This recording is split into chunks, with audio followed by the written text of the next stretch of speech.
యేసుక్రీస్తు నామమున అందరికి వందనములు. సమర్పణ.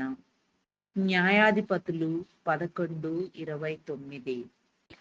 కర్రతో కట్టబడక సజీవులైన మనుషులతో కట్టబడిన నావకు ముంగుర్తుగా నుండే గొప్ప స్థితియే దాని స్థితి.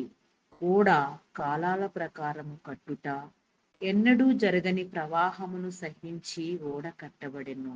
అది నీవు చెప్పినట్లు చేయుటలో ఉన్నది. మేము కూడా నీవు చెప్పిన దానికి ఎదురు చెప్పకుండా లోబడే కృప దయచేయము. నోవాహు ప్రత్యక్షత గొప్పది, ఎందుచేత అతని హృదయ పరిశుద్ధత అంత గొప్పది. ఒక మనిషి మనిషితో చెప్పినట్లు చెప్పినావు, నీ ఆజ్ఞ ప్రకారము అతడు చేసినాడు గనుక నీ చిత్త ప్రకారం సమర్పణ కావాలి. Praise the Lord. అందరికీ మరణాత.